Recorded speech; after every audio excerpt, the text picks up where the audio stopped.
उन्होंने वहाँ खड़े होकर बोला कि आप SC/ST के नाम पर क्यों ये बिल लाना चाहते हैं, महिलाओं को बांट क्यों रहे हैं आप हमारी क्षमताओं के हिसाब से लाइए। और मेरे ख्याल से वो बहुत सारे महिलाओं के मन में जो उथल पुथल हो रही होगी थोड़ा सा एक्सपीरियंस होता है। मैं चाहती हूँ कि वो आप आइए ना। तो जैसे कि पुरुष वर्ग में भी होता है, ये भाषा मतलब कुछ करें। दिनांक 13 अक्टूबर को नारी अस्मिता समिति द्वारा एक गोष्ठी का आयोजन आगरा क्लब में किया गया। गोष्ठी का विषय राजनीति में 33% की भागीदारी महिलाओं को कितना समर्थ और सशक्त बनाएगी।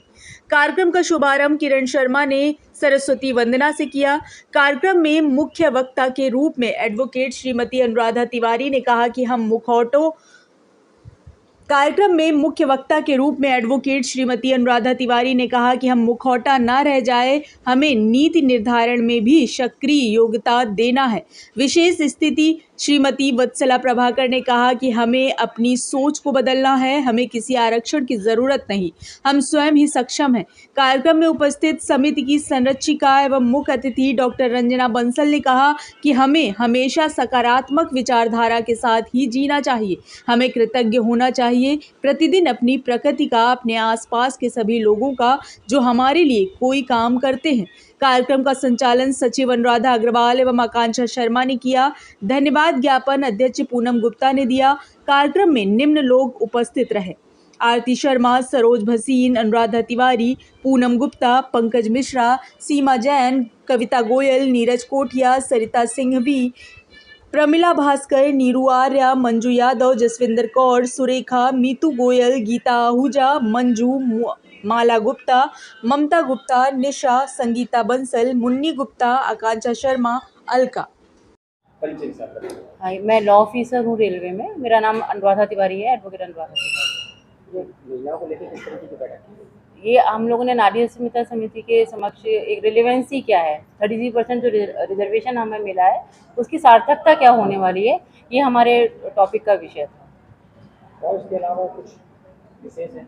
अब विशेष है ना, देखिए यहाँ सब नारी बैठी हुई हैं और सशक्त हैं, अलग अलग फील्ड से रिप्रेजेंटेशन है, कोई डॉक्टर है, कोई एजुकेशनिस्ट है, यहाँ पे सब बहुत सारी होम मेकर्स भी हैं। और वहाँ अगर हम ये डिस्कस करते हैं कि भाई इसका इम्पैक्ट क्या आने वाला है हमारी सोसाइटी में 33% रिजर्वेशन का, तो ये एक बहुत महत्वपूर्ण बात है।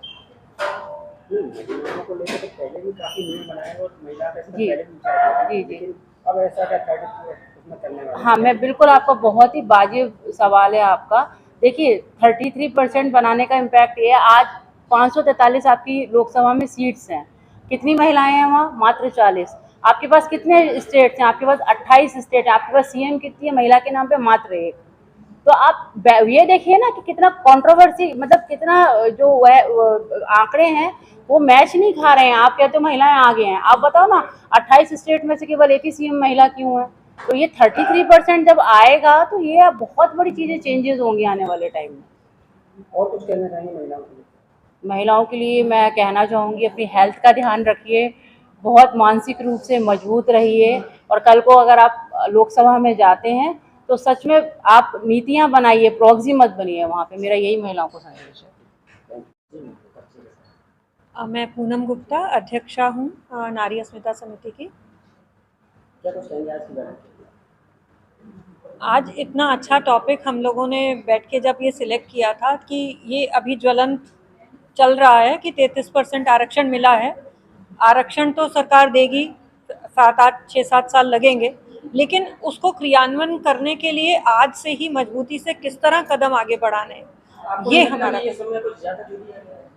नहीं, क्योंकि अभी पॉपुलेशन कौन सी स्टेट में कितनी है, हमारा यूपी में पॉपुलेशन ज़्यादा है, उस पॉपुलेशन पे 33% महिलाएं कहाँ फिट होती हैं, ये बहुत सारी चीज़ें हैं। इतनी जल्दी ये चीज़ें, क्योंकि 70 साल से जिस चीज़ का इंतज़ार हो रहा था उसे जल्दी में अगर क्रियान्वयन कर भी दिया गया तो बहुत सारी गलतियाँ होंगी, फिर इसी गवर्नमेंट को दोषी करार दिया जाएगा। तो कुछ चीज़ें हैं जिसको सोचा जाएगा पहले। राधा अग्रवाल, सचिव नारी अस्मिता समिति। इस बिल के बारे में सबसे पहली बात तो ये कहना है कि महिलाएं किसी आरक्षण की मोहताज नहीं है, परंतु 70 वर्षों में जो उनको ड्यू स्टेटस मिलना चाहिए था पार्लियामेंट में, राजनीति के अंदर, वो उनको नहीं मिला, इसलिए ये बिल लाना पड़ा प्रेजेंट गवर्नमेंट को। और बार बार ये बिल आने के लिए रहा, बट उसको किसी ना किसी कारण से रोक दिया गया।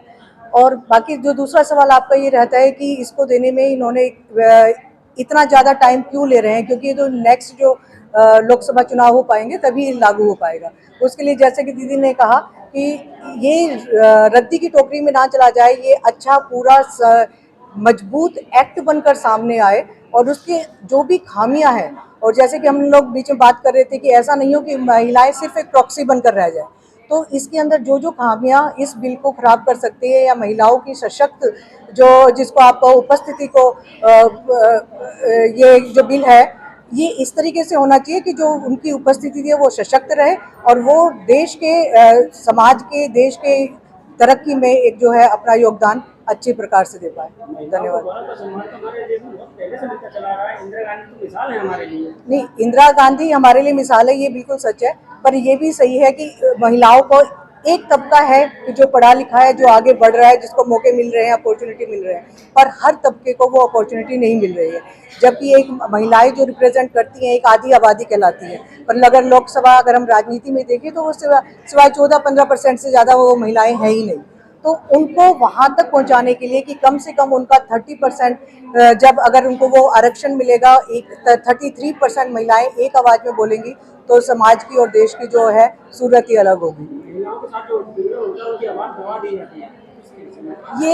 ये शायद ये उसके लिए भी बहुत ज़रूरी है कि जब एक महिला ही महिला के दर्द को ज़्यादा अच्छे तरीके से समझ पाएगी और समझ पाती है, तो अगर एक महिला जो उत्पीड़ित महिला है वो एक महिला के साथ अपने साथ जो भी कुछ आप बीती हुई है उसको अच्छे से बताने में सक्षम होगी और वो महिला समझकर अच्छी तरह के उसके हिसाब से जो कानून भी बनेंगे और वो ज़्यादा स्ट्रॉन्ग होंगे, और मुझे लगता है वो समाज के अंदर ज़्यादा बेहतर बदलाव ला पाएंगे।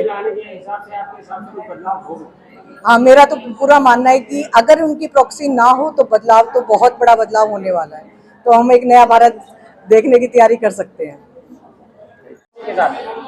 मैं डॉक्टर रंजना बंसल हूँ और आज ये आकांक्षा ने एक मीटिंग रखी है जिसमें नारी अस्मिता ने एक मीटिंग रखी है जिसमें बहुत ही ज्वलंत टॉपिक लिया गया है कि जो हमारा 33% आरक्षण हुआ है महिलाओं के लिए, वो क्या आगे महिलाओं को सशक्त बनाएगा कि नहीं।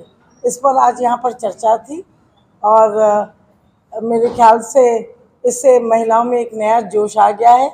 चाहे ये लागू तो होगा जाकर 2029 में जाकर होगा, बट उससे सब में एक नई ऊर्जा, सभी महिलाओं में नई ऊर्जा उत्पन्न हो गई है। वैसे भी आज भारतवर्ष की महिला नए आयाम कर रही है, वर्ल्ड में अपना नाम आगरा की नहीं मतलब इंडिया की महिलाएं बहुत ऊंचा स्तर पर पहुंच रही हैं और बहुत ही इंडियन इंडस्ट्री को भी बहुत कुछ दे रही हैं। और जो आज हम लोगों की पॉलिटिकल जो सहभागिता है वो खाली शायद 12-15% है, 14% है, जबकि नॉर्मल एवरेज है वर्ल्ड का। अगर ग्लोबल पार्टिसिपेशन देखें तो वो है करीबन 26%।